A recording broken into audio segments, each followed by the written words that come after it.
Hi అండి.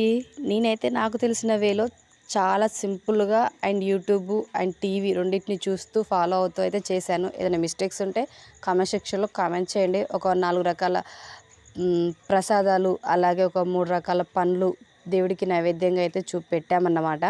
నాకు తెలిసిన వేలో అయితే సింపుల్‌గా చేశాను. అవును, మీలో ఎంతమందికి వినాయకుడు అంటే ఇష్టం చెప్పండి?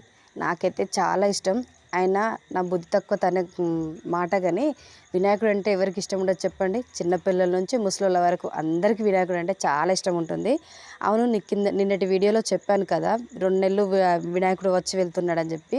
2 నెలలు ఏంటని అనుకున్నారు, తిట్టుకున్నారు కావచ్చేమో. చెప్తున్నానండి. ఆగస్టు టు సెప్టెంబర్ కాబట్టి 2 నెలలని చెప్పానన్నమాట. వినాయకుడు ఎప్పుడు 2 నెలలు రాలేదు మనకి. ఎప్పుడైనా వస్తే ఆగస్టులోనే వచ్చి ఆగస్టులోనే వెళ్ళిపోయేది. సెప్టెంబర్ వరకైతే ఉండకపోయేది కదా! అందుకని చెప్పి అట్లా అన్నానన్నమాట. మీరైతే మన ఛానల్ని సబ్స్క్రైబ్ చేసుకోకపోతే సబ్స్క్రైబ్ చేయండి, లైక్ చేయండి, అలాగే కామెంట్ చేయండి. Bye bye.